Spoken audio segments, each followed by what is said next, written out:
Evening again, everyone. Welcome to Atlanta History Center's virtual author talk series. My name is Claire Haley. I'm Vice President of Democracy Initiatives and Author Talks here for Atlanta History Center.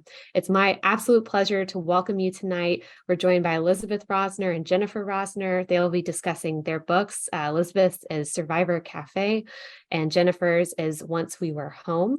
They're both available for purchase from Atlanta History Center's online museum shop tonight. If you're in town, you're welcome to pick it up right here at Atlanta History Center, or we can ship it to you. In honor of tonight's talk, they are both being offered a slight discount. So if you want to grab your copy, tonight is a great time to do that. Your purchase supports these two wonderful authors and also supports our ability to offer these great author talks virtually and in person.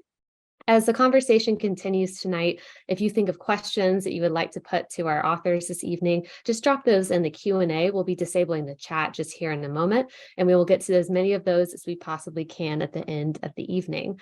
So I'm going to briefly introduce our two guests, and then we will move into their conversation. So our first author tonight is Elizabeth Rosner. She is the author of 3 novels, a poetry collection, and most recently, the book that's featured tonight, a book of nonfiction called Survivor Cafe, The Legacy of Trauma and the Labyrinth of Memory. It was a finalist for the National Jewish Book Award, and her interviews with Rosner have been featured on NPR and the New York Times.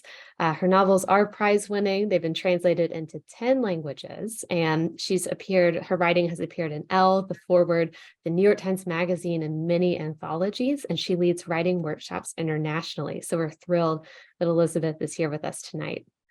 The other author on your screen tonight is Jennifer Rosner. She's the author of the novels Once We Were Home and The Yellowbird Sings. The Yellowbird Sings was the National Jewish Book Club Award finalist in debut fiction, Jewish Book Award finalist in debut fiction, and a book club and a Massachusetts Book Award honor book. Her other books include the memoir If a Tree Falls, The Family's Quest to Hear and Be Heard, and the picture book The Mitten String. Her short writings have appeared in New York Times, Times of Israel, The Forward, and elsewhere. She lives in Massachusetts with her family, and as a fun surprise, they both ended up in the same location tonight, so that was really fun. So Elizabeth Rosner and Jennifer Rosner, welcome to Atlanta History Center virtually. We're so happy that you're here. Thank you. Thanks so much, Claire. We think this is going to work because we're pretending that we're both Zooming with you and talking with each other. So we're delighted to surprise you all with that feature of this conversation. Instead of us living in separate boxes tonight, we're here together. And we're so grateful to the Atlanta History Center for hosting this conversation. I'm going to start by asking you a question, and I don't really know how many of you are already familiar with our work, and we're going to be chatting back and forth about the content as well as the form of our writing. But one of the first things people might wonder about is the choice of material. How is it that we connect, not just as authors, but very specifically around our subject matter? There's a lot of overlap, even though we're not actually related. We're related in terms of what we care about and what we have been doing with our books. And so I wanted to start by asking you to say a little bit about how your subjects found you and how that has evolved through your multiple books. Thanks. Yeah, so happy to be here, and I'm so happy that we're together. This is such a treat. It's interesting because I have a background as a philosophy professor, and I was in academia and hadn't done any creative writing at all. And then our first daughter was born, and she was diagnosed deaf at birth, and it kind of was the beginning of my writing life because I needed to process that. And I started just journaling at first, and I had never done journaling, and I found it really such a nourishing thing to do. And it was really like trying to understand how what I thought about things and how I felt about things, and found my way to accessing much more than if I just, sat there. Like somehow the writing brought things out, just having to articulate them in that form. And so my first work of creative writing really is a memoir. And, it made sense to work that way because it was our story. And I was trying to, kind of explain the trajectory of how we were going to raise our children. And then I found in our ancestry deaf relatives, etc. What's interesting is when I found the deaf relatives, I couldn't find a lot about them that was that meaty, and I ended up fictionalizing their point of view. And that opened up a whole new world for me about, kind of creating a story. And yet it was so still such a personal expression. And so that's how things started for me. And I think that each thing I've done has kind of told me what it needs to be. And so when I started interviewing hidden children for the Yellowbird Sings, I thought about, these could have been nonfiction, they are nonfiction stories and they could have been written as such, but they weren't really my stories to tell. They were someone else's story. And I felt like that maybe they or their children or grandchildren would tell them. And that's such an interesting thing for us to think about when we talk about, especially subject matter of the Holocaust and the fictionalizing of it versus the telling of a real story, and how people have felt about that, particularly survivors of the Holocaust. And I know we'll get into that conversation, but I do also feel that sometimes as a writer, the project tells you what it needs to be. And Elizabeth and I had a conversation at one point where I had told her that we had built the house that we're in today here, and that the architect had said to me, you have to locate the windows from inside the house. You can't be outside and decide where the windows go. And that's been something that's been really important for me as a writer, to think about, like, how the story kind of tells you, what it's going to be. And yeah, it's a great metaphor for writing in general, because I think whether we're writing fiction or nonfiction, I think the success or failure of the work also relies on how intimately willing you are to get inside the material. And so for me, the path was different because I really always wanted to be a writer, and I set out writing fiction to start with. But the material of my fiction, the subject matter of my fiction, kept rising up the more I thought about, well, what do I really both already know and want to know more about? And so my family lineage and my experience as a daughter of Holocaust survivors kept pushing at me, because it was my inner life as well as my outer life. And yet when I wrote my first novel, The Speed of Light, I was thinking about, well, if I'm writing fiction, I'm not supposed to write about my own family. I'm supposed to make things up. And so I actually very deliberately sought to create a family that both did and didn't resemble mine. And it was after my first and then second and then third novels where I was still kind of filtering and imagining my way into similar but not identical parts of myself. It was only after that I really felt like I wanted to drop the pretense. It's not pretense really, but I wanted to get more transparent on the page. And to your point about being really respectful and honoring of authentic testimony and the stories that belong to people themselves, I really still wrestle with that question of, do I have the right to tell someone else's story?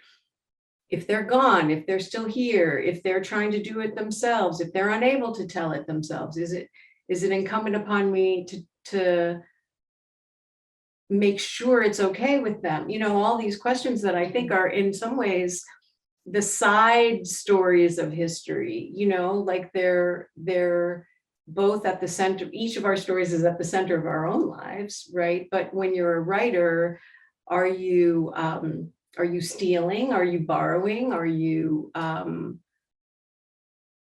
collaborating with another person's life in order to tell it accurately? Yeah. It's really interesting too, because there's so many things to say when you say, is it incumbent upon me to tell it? Is it incumbent upon me to not tell it? They both feel like they could be valid. There could be a valid answer to either, and I also feel like it's really interesting that, this divide between sort of it being nonfiction or fiction, I mean, there's so much personal material that goes into at least my own fiction. I know everyone works differently, but I feel like there have been themes that have run through all of my work.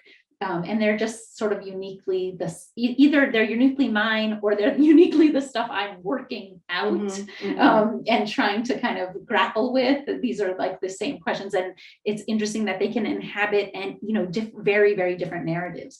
But the other thing I want to say is Survivor Cafe is it is a memoir, but it's so large. It's both so intimate and so like beautifully poignant, and it also like holds so many things beyond your family in this way that I think is really amazing. Like, there's a way in which you're able to kind of think about issues of the Jewish Holocaust along with other genocides, and there's never equivalencies, there's just holding. And I think that like this issue of like holding and hearing, listening, like pervade the text in a certain way, and that attentiveness, like it just it really calls a reader to, I don't know, like to be sensitive in a certain way that I really valued.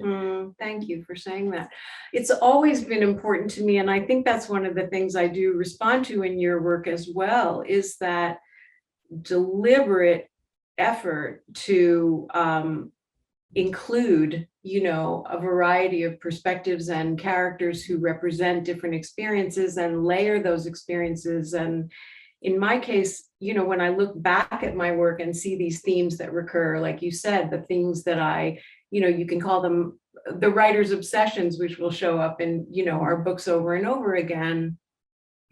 For me, one of those concerns is always how to preserve the integrity and the uniqueness of the individual experience, the collective experience of the Jews who survived the Holocaust and those victims of the Holocaust, without excluding other conversations about other atrocities, other genocides, other inheritances of tragedy and trauma, and to say, there's room for this here, and there's room in my heart, there's room in my psyche, there's room in my empathy for other people's suffering. And I think that even in fiction, and sometimes especially in fiction, there can be more space for empathy. And we know from research that reading fiction is empathy building, because we're inhabiting these other points of view and these other experiences. But especially, I think in Once We Were Home, I loved so much that you went to places that were complicated, that you didn't want to singularly reduce the narrative to one or two sets of experiences, but that you really took risks with a multitude of characters and their experiences that weren't easy. The answers weren't easy for these characters, and the effects on their choices, show up in the text. And so, yes, we sound like we're fans of each other, because we really are. And the reason we wanted to have this dialogue is because there were so many things that we really respect and admire and appreciate about each other's work. Yeah. I mean, I initially had learned about the like reclaiming of Jewish orphans after World War II, and then ended up weaving in cases of other children who were moved in wartime. And,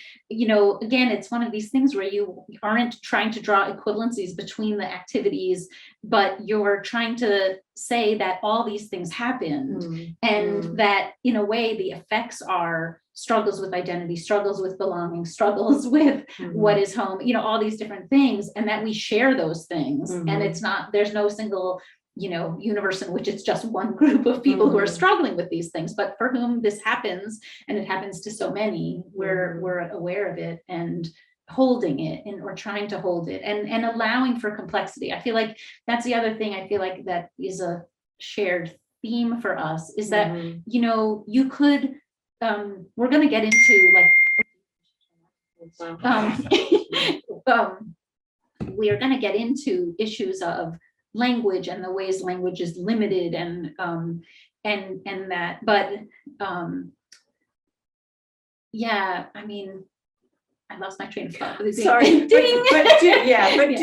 do go there then. We said we wanted to talk about the limits of language. At the beginning of Survivor Cafe, I have a several pages long section that I call the alphabet of inadequate language, where when I was about 2/3 of the way through writing Survivor Cafe, I was feeling so overwhelmed by the enormity of the task that I had set for myself, really, is to try and talk about transgenerational inheritance of trauma and resilience and a lot of other things, and to talk about a lot of different forms of genocide and atrocity and violence and victimization and dehumanization. And I just felt like my vocabulary, or just any vocabulary, was never going to be enough. And so I just had to like spill that out and let myself say out loud, these words are not enough, and these words will never be enough to do justice to what I'm trying to say. But these are the words we have. And so that was another place that you and I recognized that in your work as well, what is the verb to use to describe what these post-war groups were doing? Yeah, there was like an actual linguistic disagreement about this in the activity, in the people who are performing the activity. So it's interesting, especially because maybe there was no actual vocabulary for what was happening. If you come back after World War II and find that 3% of Jewish children are alive and they're in Christian settings, and you think about trying to reconstitute this collective that's been nearly lost, and you want to return them to Judaism, even though they may be well ensconced in a new family after this big rupture of losing their first family. But on the other hand, so if you go in to take those children, I've heard people say, we saved or rescued those children back. And the thing is that there was a resistance to that language, because there was a feeling that the righteous Poles who actually did rescue those children, during the war, we shouldn't use that same word. It was a really different situation there. So would they be reclaimed? Were they redeemed? Were they, what were they? Some people said they were ransomed because they offered money to get the children back. I mean, there was really a true, actual disagreement about what words to use, and, feeling like, what I think is really interesting is that each case individually was different for each child, depending on, their age and the bonds they had and what they remembered.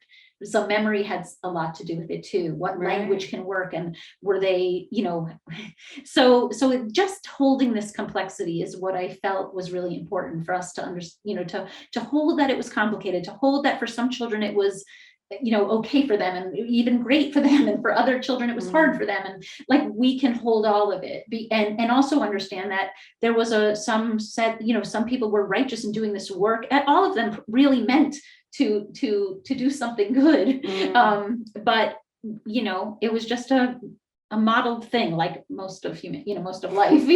Well, it's one of the ironies or paradoxes, maybe is the proper term for what I mean, that of trying to write adequately about a vast historical period and a greatly diverse population generation of people who experienced that era. And so I think we often really talk about humans in terms of generations, and we refer to Holocaust survivors as this group, as if they're this unified monolith body, and really, as we are literally at the moment right now of the most elderly of the survivors, the last few that are among us, I think we're still trying to capture and preserve each individual story, because we recognize that in fact they were individuals and the victims were individuals, and what you're trying to write about also happened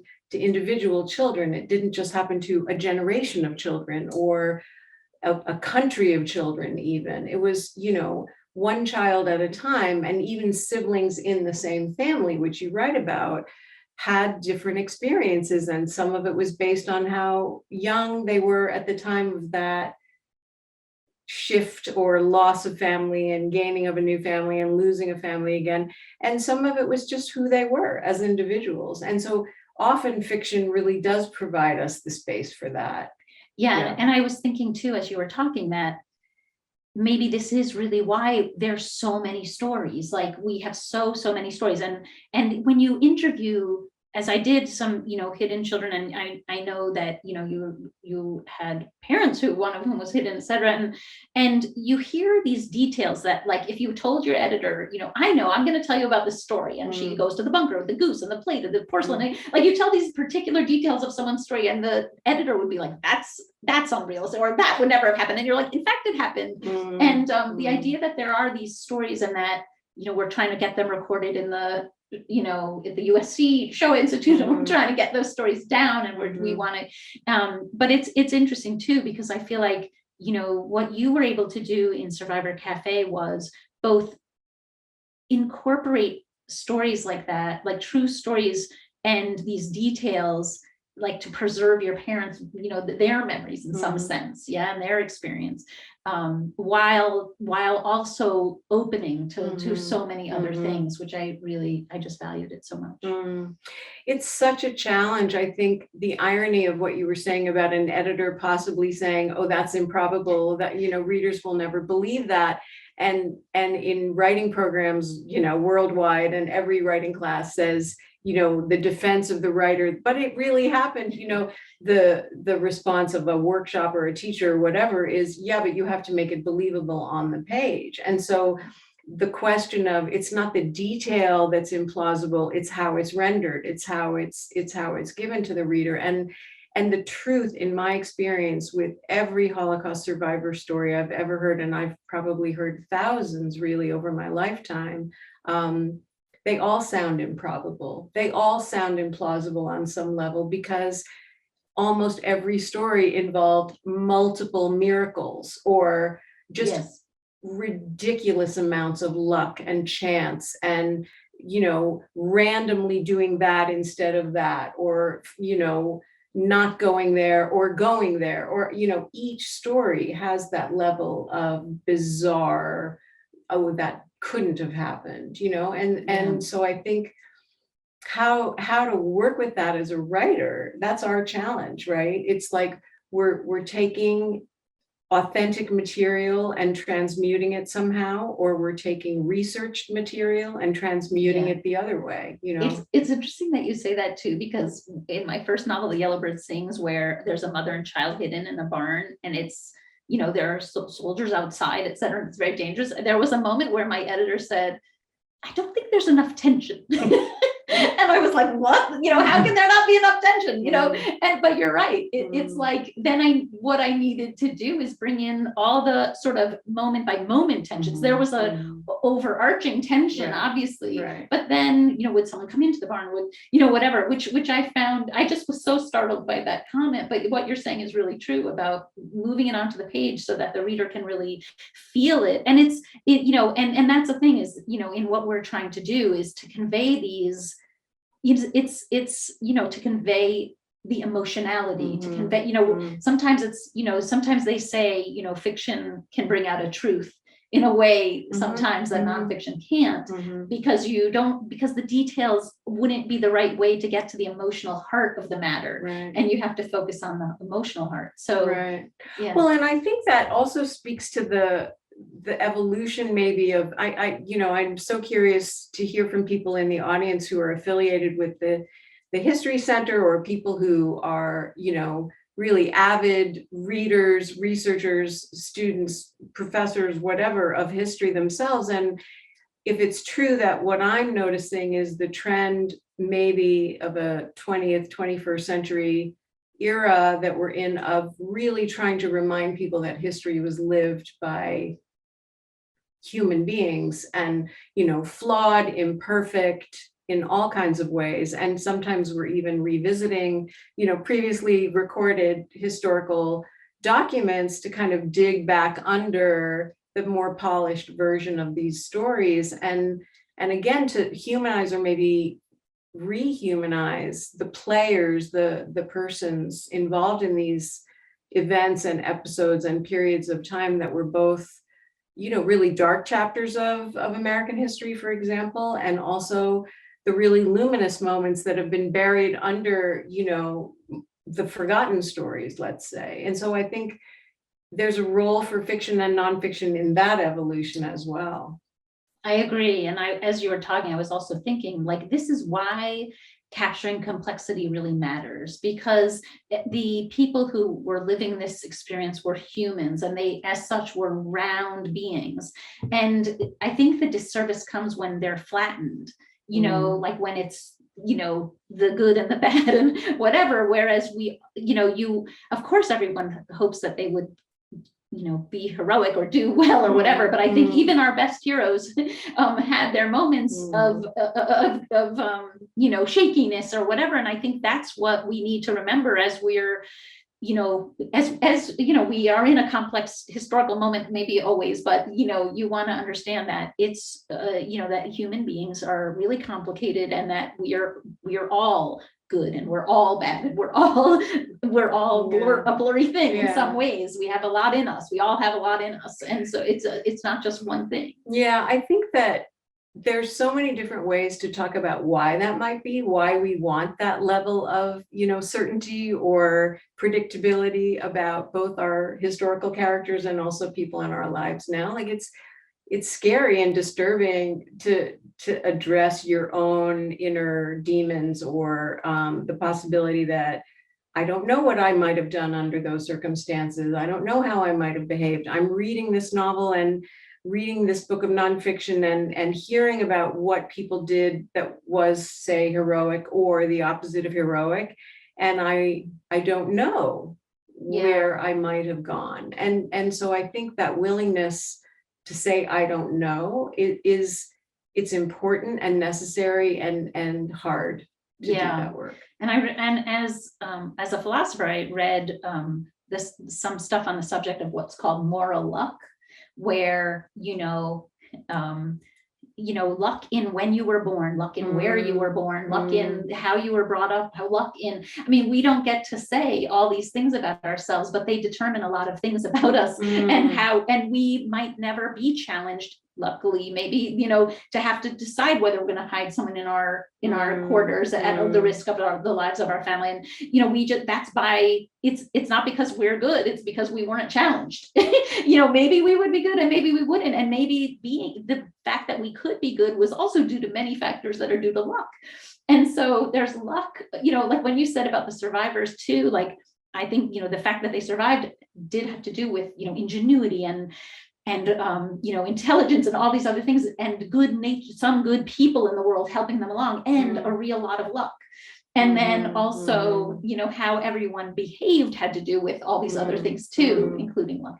So yeah, it's humbling. It is humbling. And I think it's important that we humble ourselves by thinking about it that way, because it's way too convenient and easy to idealize our own moral standards or moral codes and to say, well, I know who I am, and so I know what I would have done. And I think there's so many unknowns within that imagining. And so I think the work of the imagination isn't just for fiction, right? I mean, that's why when I was allowing myself or insisting on writing a book that was going to go horizontally in a lot of directions and not also vertically into the subjects that I really wanted to dive deeply into, but that my goal was really to keep drawing those connections and make a kind of map of interwoven questions and some answers. But this idea that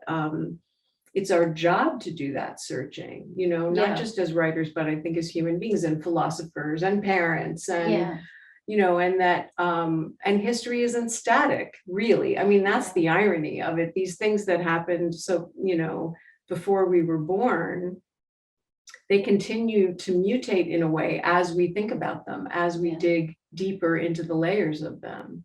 I think it's also really interesting that, for me as a somewhat, coming to writing new from what was a very analytic field, I found it really fascinating that I didn't know what I was doing often until I was almost done doing it. Yeah. And so like at first I thought, with the memoir, I was writing about, I have two daughters who are deaf and they're sisters. And I found in my ancestry, there are these two great aunts who are deaf, who were sisters.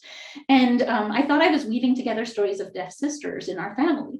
And I met a writing professor in Iowa City one summer. I took a workshop and I was in a parking lot and she said, "What are you working on?" And I said, "Oh, well, I'm weaving together these stories of, my children and my great aunts." And she's like, "Okay, but what's it about?" And I was like, it's about these two sets of deaf sisters. And then I said, "Well, I heard this detail that these great aunts said they tied a string from their wrist to their babies in the darkness, so they wait to care for their baby." And she's like, "Oh, it's about, mothering, about connection." And then said, "So how are things with your mom?" And I was like, "Oh my God, there was a third braid and I had no idea." And in each thing I've written, I realized only later that I was either working with something like that string metaphor where the violinist was calling out for her mother in the night, the string instrument. I didn't even realize that for quite a while. Or when, Oscar, this character, touches a tree and he hopes the roots will carry a message, is sort of like a string going through time. But none of that stuff was very conscious, and all the sort of different things I was doing, I don't think I really knew. And I think that's what's so amazing about the writing process, is that it just falls open if you're open to it. Yeah. If you're willing. And I think that that's where the writing that really expresses us comes from, and we're not even necessarily knowing we're going to do it. So you set out with a goal, and the goal of going horizontal, of including all these things, but and who knows, maybe, you'll say, it was about listening. It was about, these different things that, you may have a sense of, or you're not even positive until you're really in the work. I think that's pretty amazing. Oh, I think that happens every time, all the time. And that for me, it's one of the delights and beauties of having a work go out into the world and then have people reflect it back to us, because I feel like I've got this insatiable curiosity as I'm writing, and I think I know everything that I'm putting down because I'm discovering it as I'm going. And then somebody says something to me after reading something I've written, and they see something that I definitely didn't know was there, but obviously I put it there, but some part of me knew and some part of me didn't know. And so I think that's why the moving back and forth between that place of the imagination, but also the analytical, brain that you have such a great one of, obviously, and this idea that that we need both of those. We really do need both of those. And I'm speaking for myself, really, when I say that. I think there are writers who are way more imaginative than I am, and writers who are way more analytical too. But it's that blend that for me makes it so kind of endlessly compelling. I mean, even though books are so hard to write, and every time I write one, I say, I'm done, I'm never going to write another book. And then lo and behold, I'm working on another book. So what I thought we might actually do is maybe people can hear the beauty of your pages a little bit, just so you get a little bit of a taste of our voices on the page, and then maybe we'll go into the Q&A. Okay. I should just say, as a background for what I'm about to read, that, and I think it maybe will say something about this, one of my characters she was too young when she was taken, and she doesn't remember being taken, but she had a little tiny Matryoshka doll with her who is the one who knows her past history. So there's there's sections in my novel that are narrated from the point of view of a Matryoshka doll. So I'm going to read those sections. I'll read 2. From primeval forest to ribboned tree, from stout trunk to husked log, I wait. Fine wood shavings drift and swirl, matting the floor like a page upon which stories will be written. I might become a bird with ruffled feathers, a knight astride a whinnying horse, a top that spins around and around. I might become a boy's prized notebook, or a girl's tiny doll, solid to the core and brightly painted. When I'm released from the carver's hand, pink circles gloss my cheeks and flowers travel my red coat. My family's song sets the rhythm of my heart as I nest inside my mother, inside her mother, inside her mother. One inside the other, we are gifted to a little girl. She chooses me, the smallest of our set, to take with her wherever she goes. Round framed eyes, a polka dot behind her ear, it is her lost history that I alone will remember. Together, the girl and I skip and swing on playgrounds and weave through the holiday markets. We marvel at the decorated eggs, bright and intricate. I am painted simply, but the girl doesn't mind. At home, while my family nests, we sit at the table as her mama spoons plum dumplings into bowls and her papa says grace. We are in the park one morning when we spot the toy soldiers. They speak strange words, sharp and halting, their eyes cold like wolves. They are not toys. The girl screams when they grab her. She calls out, "Mama, mama." I call out too, thrust inside the girl's pocket, my shouts trapped in the folds of lining and wool. We are jostled and bounce to the steady clatter of a train. Though the girl is measured head to toe and given a different name, she is still the same inside. She reaches for me when we enter a house with the mingled smells of pretzels, burned sugar, and chestnuts. She cries for home, for her mama, but she lets the lady with velvet brown eyes lead her to a table to drink cups of milk, squeezing me tight, my red flowered coat peeling off in her hot, padded grip. In time, the girl will settle here, abandoning me for a toy broken into 100 pieces. She'll spend hours fitting it back together.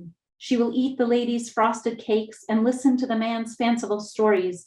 Just before sleep, she'll play with me, sugar on my braids. Oh, so beautiful. I just think it's amazing that you entered into the point of view of an inanimate object, but made her come alive. That's just such a beautiful representation of what you do with the whole book. So it's really beautiful to hear you read that. Thank you. Yeah. I'd love to hear you read. Okay, so and now for something completely different. So I'm gonna read a little bit from the introduction of this book, which in some ways was the part of the book that I wrote last, because I had to already, really understand what the whole book was about before I could write this part. But I'm not going to read right from the first page, a couple of pages in. Within the landscape of a multi-stranded tether between generations, this book began as my obsessive questioning about how we will remember what happened to an entire generation once they are no longer here to participate in the conversation. While the pathways of voluntary and involuntary remembrance can sometimes converge, they can also diverge. Following what some have called the most violent and tumultuous century in human history, we are poised on a critical edge, a time in which those who endured these atrocities are dying, their voices disappearing. It's a dilemma being pondered by artists and designers of memorials too, by educators and historians and scholars. I suspect that the current uptick in memoirs by Holocaust survivors is just one example of the sense of urgency felt among firsthand witnesses, not unlike the increased public visibility of aging atom bomb survivors who are determined to share their personal testimony in order to warn the world against nuclear proliferation and the unacceptable barbarity of nuclear war. How does atrocity defy memory and simultaneously demand to be remembered? How do we collectively mark it and honor it while addressing its inevitably convoluted aftermath? As we examine the inheritance of trauma within the mosaic of human history, is it ever possible to move beyond it? I'm going to skip just a little bit more. I've already lost certain threads to my mother's stories. She died at age 70, nearly 17 years ago. At times, I find it almost unbearable to accept that there are questions I never asked her and never can. With my father, I continue to ask and ask. I write things down and also I forget. The truth is, I am more afraid of forgetting my parents' stories than I am of forgetting my own. And how blurry the lines are. I'm the daughter of immigrants, the daughter of European Jews, the daughter of two people whose lives were indelibly marked by suffering and near death, followed by exile and refuge and love. Clearly, I'm neither unique nor even exceptional in this inheritance, which connects me with millions of others around the world who are even now being shredded by the traumas of war, genocide, and statelessness.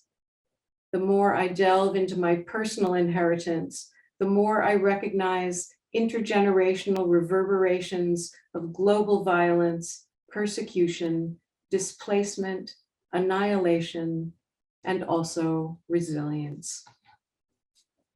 Stop there. We could go on for hours. We will. After you guys are gone, we'll go on for hours more. But Claire there you are, you're back. Elizabeth and Jennifer, thank you so much for such a thoughtful conversation. We have a couple things here in the Q&A, but if you're in the audience and you've been sitting on that question or trying to finesse it perfectly, it's totally fine. Just drop it in there and we'll be sure to get that over to Elizabeth and Jennifer. But the first is a comment that I think y'all both want to respond to. This attendee said, I think sometimes when writing about historical events, it takes someone that's not so close to the subject matter to give the readers a clearer view of the actual history. You're close enough to gain the idea for the book, but far enough removed to give readers an unbiased story.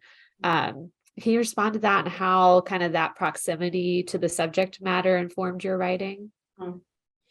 Yeah, I mean, I'll just say, I also, as with the birth of our daughters and their deafness, it was something similar where I couldn't have been writing it right away. I needed time. So some of that was a distance, emotional. I needed to take some time to see how it would sort. I needed to take some time to kind of get on my own, get my legs under me, et cetera. And I think there's something similar maybe about when you're so close to something, it's like you don't get the angles on it that you need to get.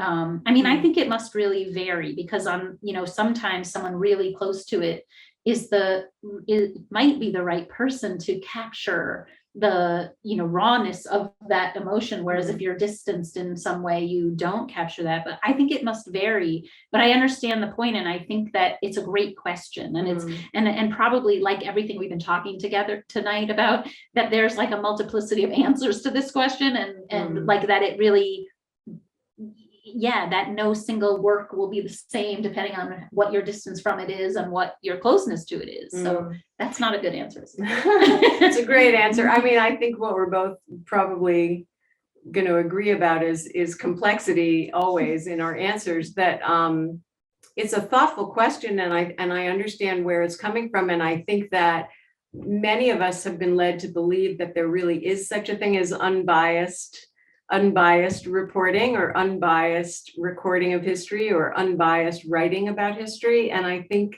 my own experience is that that bias can be invisible, and bias can be invisible even to the person trying desperately to be unbiased. And that more and more I find my tendency is to try to be transparent about my biases and to acknowledge them whenever I can locate them, and to accept that that there really almost is no such thing as objectivity. We use filters consciously and unconsciously all day long. I'm using them right now. I'm filtering what I'm saying to you. I'm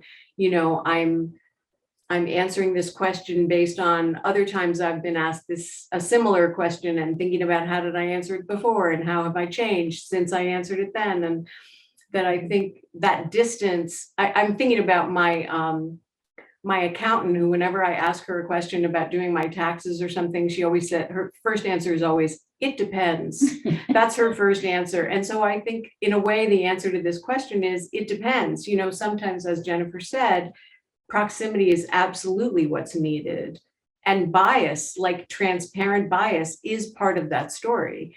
And then other times that attempt to be as distant as possible is doing the most justice and being the most respectful to the material. So it's complicated. It's historians' two favorite phrases. It depends and it's complicated. Yeah. Oh, I could be I'm an honorary historian. There you go. We just got a question from Lauren. She's in Pittsburgh. She said, I am grateful to both of you for your bravery in confronting dark human realities from our past and present in your work. What kind of responses have you had to your books? Elizabeth to Survivor Cafe and Jennifer to both of your books about the Holocaust and its aftermath. Hi, Lauren. Do you want to go first? Yeah, I mean, it's interesting when I think about the responses, you know, there are people who respond, you know, to it as a piece of, as to both books as, you know, novels, as pieces of literature, you know.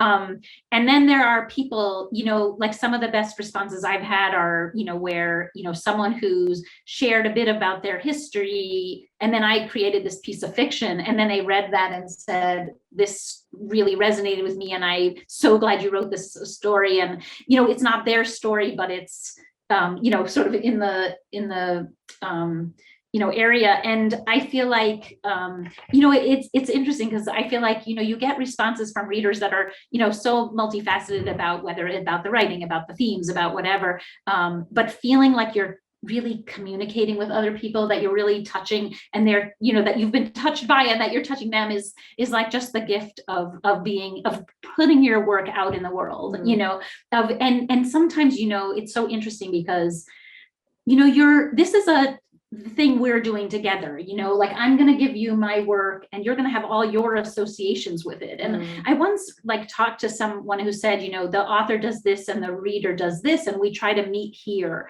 And, you know, sometimes if the author like overwrites it and sort of tells you what you're supposed to feel and the reader has nothing to do, it's like a really unsatisfying read. And if the writer doesn't do enough and the reader's struggling to figure out what's happening, that's also not easy. And trying to meet right here. But it's interesting too, because like we will have different associations about different things, even just images, right? You'll bring with you all these images. I was in a book club meeting where someone said, oh, did you do this thing with the knights because of it? And they had a whole story. And I was like, no, but that's amazing. Like what you were saying, but, you know, maybe unconsciously, I don't know, but like they had this association and it was very rich and interesting. So I just love that opportunity to be able to share work and hear what they read, you know, what they get from it.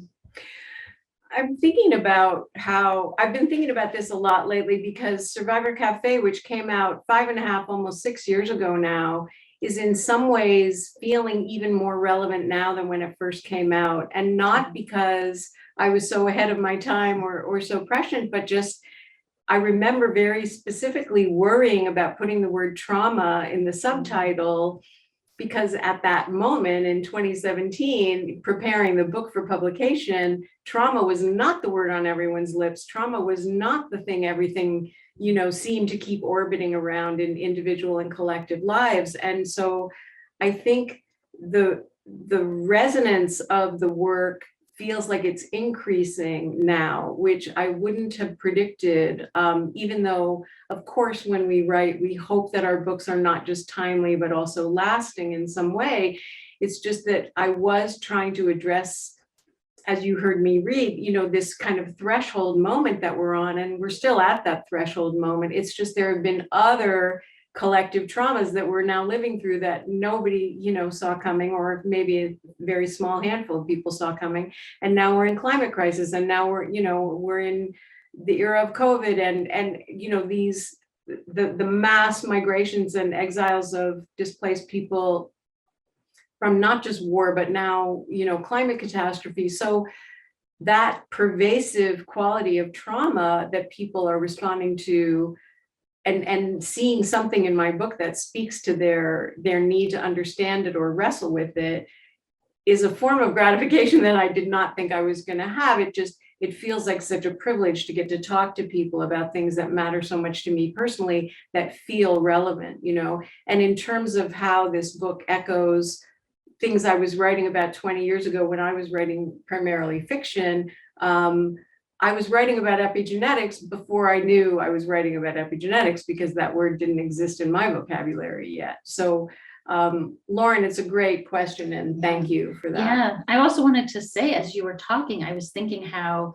I mean, maybe this is when, what's on our mind maybe have to do with the collective unconscious of some sort, because I also was thinking, I take 3 different cases of children who are sort of moved in wartime, and then, and then you think, and now there are, kids in Ukraine being moved to Russia, or there were children at the border, or there's a court case about, the Native American children or whatever. And it's like the stuff we work on, I think, as it is rooted in history, and history is, ever repeating, and it ends up to feel like there are these resonances all the time. Yeah. Whether, resonances we don't even want, but there are resonances. Well, because, archetypes are based on real things, real qualities of human experience. So those echoes recur both by design and by accident. Yeah. Thanks. Building off of that question, this is from Jimmy. They said, I have enjoyed Survivor Cafe, read it many years ago. I'm excited to read Jennifer's books. They ask, we are living in an age in which we have Holocaust deniers and people who resist access to books on the horror of being Black in the United States. Do you feel any sense of advocacy to fight for the memory of atrocities? Absolutely. Yeah. I mean, I think that's why we're here. And I think that's why it's really appropriate in a way that we're speaking, in the context of a history center, that our commitment to looking backward is full on, and not just looking backward, but seeing how the past continues to impact the present and shape the future. I mean, that's, I think, denial and insistence on kind of, let's just move on, or haven't we talked about that enough? I mean, we do get that sometimes. I've heard it any number of times, people asking, when are we going to stop talking about the Holocaust? Or when are we going to stop talking about, slavery and reparations? It's time to move on. And it's nowhere in my consciousness at all to move on. This is my way of moving on. This is actively living material for me and everyone I know who cares about evolution of the human spirit, that this is how we get better as human beings, is by it, why Lauren asked that question about delving into the dark chapters too. Like we, Americans generally, and I do say this in a gross overgeneralization, but President Obama said it, and I quoted him in Survivor Cafe, we're famously, amnesiac. We really don't like to look back at our own history, because then we'd have to really take accountability and responsibility for the harm we've done. No, that was an amazing answer. Okay, we did that. Yeah. But really, I appreciate the question, because I think it's an area of pain for me, actually, often to feel like, I don't want to get shrill. I don't want to have to keep raising my voice even louder, but I will. I will get louder if I have to. I feel like there's ever more urgency to be honest and to be fully engaged in reckoning with our history, so that we can become better. And actually, I would like to say one thing about this, which is that, I feel like the ways in which we raise the complexity about the histories is really important, so that in a way, in the face of deniers, it's not just to say, like, like give some monolithic answer. Like when I talk about, Jewish children being taken back, and someone might be like, it should be presented this way as a, clearly as saving or as rescue, not to say anything tarnishy or anything like that. I don't think that's the way to combat, deniers of anti-Semitism, or, et cetera. It's like the way to do it is to show the breadth of humanity within the subject matter, and so that it's taken in as a whole thing with its full complexity. So I don't know if that helps. Yeah. Both of you obviously did extensive research for your books, including talking to many survivors, some of which were your own family, and of course, others of which were people that you've presumably met just for the books. And as we are losing a lot of Holocaust survivors, and then Jennifer, in your case, survivors of those children, I mean, they were quite young, right? So at that time, but there's still some people around, but we're also starting to lose that whole generation that remembers World War II and any level of it. I wonder if you can talk a bit about what you learned from interviewing these survivors and how to go about doing that. Because as I heard y'all talk about the concept of trauma and the concept of remembrance, I'm also reflecting on how difficult but necessary it must be for those survivors to recount their experiences and to go through those stories, and the complexity there, right? Going back to what you said at the beginning, Elizabeth, about should we be telling those stories and who should and how. What lessons did you take away from those interviews that maybe as we move forward, we can think about as we look to reflect on the history that we're making right now? Mm. Thank you for that beautiful and sensitive question. You know, I think for a lot of people, 9/11 was their biggest sort of in their own lifetime exposure to a traumatic event, a historically traumatic event.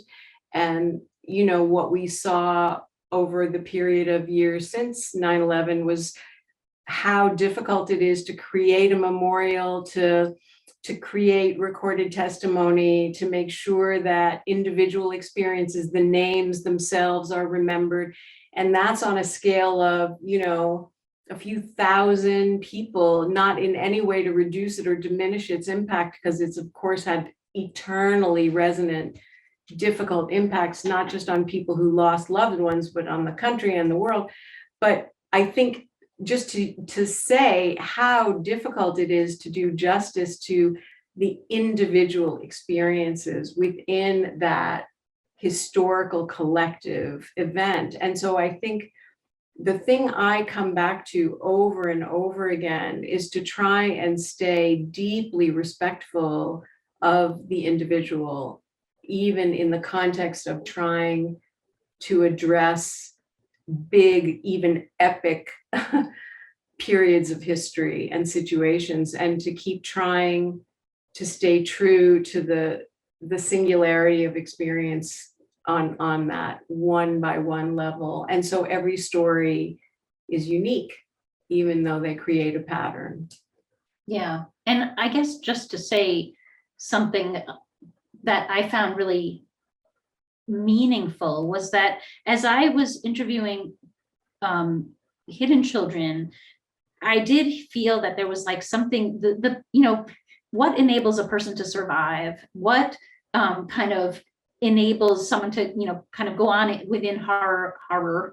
And one thing that like I was struck by in several cases was I would hear someone say like, I just didn't even know if I could go on. And then I got the scent, like this vanilla scent of tree bark, or like I smelled this tree bark, or I heard this, you know, I kind of, there was like a music in my head or a poem or something. There was something about like how beauty enabled survival.